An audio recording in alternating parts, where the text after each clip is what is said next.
بسم الله الرحمن الرحيم. وقلنا عودة الروح للجسد، وعودة السمك للبحر، وعودة الأهلي لبيته، وعودة الدوري، وكل الكلام ده. بص بتاع كده، كل الكلام ده. الأهلي بيتعادل مع الاتحاد 1-1 في ماتش في إيه؟ ليه أشوف ماتش زي ده؟ يعني ليه الماتش ده؟ وإيه الشوط الأول ده؟ وإيه الشوط التاني ده؟ وإيه اللعيبة دي؟ وإيه ده؟ في إيه؟ إيه اللي حصل؟ كنا خلينا في توقف الدوري. طب إيه اللي حصل ده؟ إيه ده؟ في إيه؟ ليه كهربا؟ ليه تاو؟ ليه دول؟ ليه انا في حياتي؟ ليه كل ده؟ ايه ده؟ ايه كل ده؟ ايه ده؟ وليه الجون ده؟ وليه اللعب ده؟ وليه الشوط الاول ده؟ وليه بابا فاسيليو؟ وليه يا بابا رز؟ ليه كل الكلام ده؟ الشوط الاول بالتشكيله تمام، شفت التشكيله اهو، كل حاجه وبادئ التشكيله. الماتش الشوط الاول كله ماتش سماجه، ماتش اللي هو تقيل، كله في نص الملعب. الاتحاد بيلعب مش زون ديفenس. لا، هو لو عدى نص الملعب بيبقى يعني حد شتمه باهله. لا، ما مش هعدي نص الملعب. هعدي نص الملعب. الكره اللي عدت في نص الملعب لمست يحيى عطية الله، كانت ضربه جزاء. ده مبدئيا يعني نص الملعب كله زحمه. يوم الاهلي بقى عامل لك ايه؟ خلاص، مش ده مش نص الملعب اللي لعيبه الاتحاد ماسكاه وكل حاجه وفي زحمه كبيره. هلعب على الاطراف. تحس ان كل نادي بيلعب في دوامه لوحده. الاهلي بيلعب في اطراف، الاتحاد بيلعب في نص الملعب. والحكم قشطه بقى، انا ممكن ما اكون هروح هنا شويه واروح هنا شويه. الشوط الاول كله ملخصه كله لعب السوليه 8، امام 10، امام وحش 10، امام هباب 10، امام ما ينفعش يبقى 10، امام والله العظيم ما 10، امام مش 10. امام ايه مش 10؟ امام مش 10، امام يبقى 8، بس امام 10 ما ينفعش امام 10. طيب ليه؟ لان امام مش 10. بس امام مش 10. الاهلي كان محتاج ايه في الشوط الاول؟ محتاج صانع العاب بس. لان ايه؟ ما عندكش صانع العاب. احنا متفقين ان امام عاشور مش صانع العاب. ليه؟ لان امام عاشور مش 10. ماشي، انا هعيدها لك تاني. تمام. تمام. طاهر محمد طاهر اللي بيلعب في الشوط الاول هو طاهر محمد طاهر وكابتن حسين الشحات. لا بس مفيش حاجه. ومش بيلعبوا جماعي ولا بيلعبوا لوحدهم. هم بيلعبوا فعلا لوحدهم. ليه؟ لان امام عاشور مش موجود. كوكا مش داري. مين تاني؟ يحيى عطية الله مش شايف. اكرم توفيق مش طالع. مين؟ كهربا مش لاعب. والله كهربا مش لاعب. يعني تلعب لي سمير محمد. والله سمير محمد اصلا ما شفتوش ولا مره. ما شفتوش ولا مره، ما اعرفش اصلا. هو المفروض طالع من الناشئين زي ما بيقولوا. ما شفتش بيلعب ولا مره.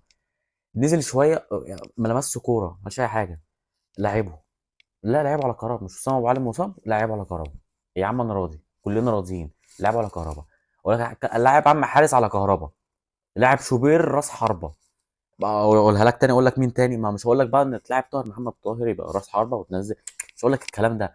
لعب اي حد على كهربا هيبقى عدل وهيجيب اجوان وهيجري وهيتعب وهيعرق. مش يبقى جات له كوره الشوط الاول براسه. براسه ايه ده؟ لو الشناوي فيها هيجيبها براسه يا شيخ. مفيش حد داخل عليه. براحته وكل حاجه. وراسه راسه صفر، راسه قاطعها. طب خلاص بلاها راسه. كهربا رجل بس. السولية اداله كوره في الشوط الثاني، شاطها. مش بقى اوحش ما يكون. انا بحاول اتلفظ الالفاظ عشان ما اشتمش. بيحاول يتلفظ، يعني يحاول ان هو يشوط بالكوره. ايه الكوره دي يا اسطى؟ ايه الكوره دي؟ ايه الكوره دي؟ ايه ده؟ ايه الشوطه دي؟ سيبك من كهربا. امام عاشور جات لك ضربه جزاء وهي مش ضربه جزاء، الكوره من بره ال 18. شوطها بقى. تقريبا كله عارف. وامام عارف. مش كله اللي هو احنا وكولر عارف وامام عارف والحارس عارف وكله عارف انها هتبقى بره. ومش هتبقى بره عادي، هتبقى بره في المدرجات. كله عارف. يعني فكرني بكره حسام غالي في السوبر بتاع 2020 او 2021 حاجه، لا 2019. كان من ضمن السوبرات اللي كنا بنخسرها دي في الامارات. نفس الكره بتاعت حسام غالي. بس دي اوسخ في المدرجات. طب ليه يا ابني؟ طب هو امام اصلا مسدد لضربات الجزاء؟ لا. طب ليه مسدد في ضربات الجزاء اللي موجودين في الملعب؟ طاهر، الشحات، السوليه اللي هو جابها لك في الشوط الثاني. السوليه. يا عطية الله حتى هو ضيع، بس جاب في السوبر اللي بعديه. يا عطية الله. اكرم توفيق. طب ليه امام؟ ما افهمش ليه امام معاك في الشوط الاول تاني خالص يعني. الشوط الثاني. الشوط التاني انت بتنزل بتحاول تهاجم، بتحاول تضغط كل بس عارف انت بتضغط. اللي مفيش خطه في الملعب. ايه نفسي اعرف ايه كانت الخطه في الملعب؟ يعني احنا بنلعب على الاطراف ولا بنلعب على الوينجات اللي هما الاثنين واحد؟ شوف انا اتهبلت ازاي. بنلعب بنص الملعب، نلعب بالعمق، نلعب على التسديد. نلعب على ايه؟ انا مش فاهم. معرفش. خلصها. الاهلي فضل يضغط في الكوره بقى تيجي، مش نقلع التيشيرتات، لا احنا هنعمل حاجه تانية. الكوره كانت مش بسبعة ارواح، ب 100 روح.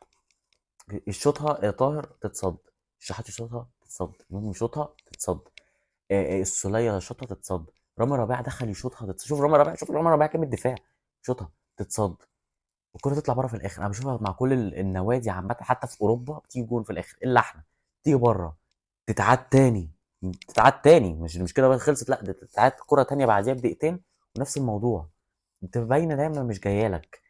لو روح 2021 بتهفهف عليك، تطلع بره لغايه ما يجيلك ضربه جزاء. طاهر محمد طاهر المكافح، طاهر محمد طاهر اللي ما بيقفش مكانه، بيون وبيروح يمين وشمال. طاهر محمد طاهر فضل يروح لك يمين وشمال وبيجري وجاب لك ضربه الجزاء. السولية يخش يشوطها جون حلو جدا كل حاجه. نلعب بقى، نجيب التاني بقى. لا لعب زفت، لعب وحش. انا عايز افهم حاجه، نص الملعب، عشان قصه نص الملعب دي، هو ليه عمر الساعي ما بيلعبش؟ طب جايبه ب 50 مليون ليه؟ طالما ما بيلعبش. مش فاهم ليه. طب عمر الساعي ما بيلعبش، يعني ليه قفشه ما بيلعبش؟ دلوقتي امام زفت، طلع بقى امام. انت مطلع امام منزل قفشه، ماشي. نزلت قفشه وقفشه والسوليه، ماشي. هو ليه عمر الساعي ما بشوفوش؟ سواء 8 او 10 او ان شاء الله حتى لو مدافع، ليه عمر الساعي ما بشوفوش؟ انا شفت كل اللعيبه الا الساعي. يوسف ايمن اصلا اللي خلاص هو كده بره السكور تماما شكرا، ما لعب، وعمر الساعي لسه. اشرف داري اللي المصاب دايما لعب، وعمر الساعي لسه. عطية الله لعب وعمر الساعي لسه. ليه؟ سمير محمد الناشئ لعب وعمر الساعي لسه. انا مش فاهم يعني عمر الساعي فعلا احنا جايبينه طب تقضيه مصالح وان احنا بنجامل الاسماعيلي وبس ولا ايه؟ وعمر الساعي المفروض ان هو لعيب حلو، ما بيلعبش ليه؟ ليه يفضل قاعد على الدكه؟ ليه ما بيلعبش؟ وصلت الدرجه ان احنا بننزل لاعب ناشئ اللي هو سمير محمد، وما بننزلش عمر الساعي في اي حته في اي مكان في الملعب، مش بننزله. السولية 8، إمام 10، تمام. إمام المفروض يبقى 8. هتقولي السولية 10؟ ها لا، السولية مش 10. السولية حتى يطلع، السولية يفضل 8 وإمام يطلع وتنزل قفشة تظبط الملعب. عمر الساعي فين في كل دول؟ فين في الهيصة والخناقة اللي احنا بنتخانقها دي؟ مش موجود. أنا عاوز إيه من فرقة بمهاجم واحد في السبع بطولات اللي بنخش فيها، بمهاجم واحد، ولما اتصاب بلعب بكهربا اللي هو سام ابو علي، انت ما عندكش غيره بيلعب بالسبع بطولات كلها. وكمان الفرقه دي الاثنين الاجانب اللي عنده على الدكه. يعني انت دلوقتي فرقه ما فيهاش غير مهاجم واحد بتلعب السبع بطولات، وكمان الاثنين الاجانب قاعدين على الدكه. الاثنين المصريين اللي عنده احسن منهم، اللي هو طاهر محمد طاهر وحسين الشحات احسن من رضا سليم وتاو بس. فانا هستنى ايه من الفرقه زي كده؟ مش هستنى حاجه. مش هتعدي مره، تعدي التانيه، لازم هتقع في مره، هتقع. مش هتيجي سالكه كده لغايه ما الاتحاد يجي لك في الدقيقه 87 ويجيب لك هدف التعادل في وسط عبط من كوكا، في وسط سرحان من رامي ربيعه. الواد يستلم في منطقه الجزاء، مش منطقه الجزاء، منطقه الست يارده، يستلم على صدره ويخش يشمعها في السقف الجون في الدقيقه 37 87 الشوط الثاني. والاتحاد يتعادل مع الاهلي نقطه بنقطه. الاثنين كانوا متصدرين بالست نقط في الماتش ده، كان اكنه كصداره. الاثنين بقى 7 نقط، بتدي هديه للزمالك انه لو كسب المصري بكره يبقى هو المتصدر ب9 نقط. ولو المصري كسب، المصري هيبقى معاك 7 نقط، وبيراميدز معاك 7 نقط. انت ضيقت الموضوع جدا باللي انت عملته ده. نقطتين ما لهمش اي لازمه انك تخسرهم، ما لهمش اي لازمه. ماسك الماتش عامل كل حاجه مع 3 ماتشات متتالي. طاهر محمد طاهر هو احسن لعيب معاك في الفرقه. مين معاه؟ ما فيش ما حد معاه. بيخسر الاهلي، بيخسر اكنه بيخسر، اما مش تعادل خالص ده. بيخسر نقطتين وبيخسر الصداره لغايه دلوقتي ومتصدر مؤقتا، مؤقتا لغايه ما تشوف ماتش بكره الزمالك والمصري هيعمل ايه. ابيجان، انت مش اسك ابيجان عامه، لا ممكن تكسب اسك ابيجان عادي الشوط الجايه. وسام ابو علي وهو مصاب هتعمل ايه؟ درس خدناه النهارده. السلام عليكم.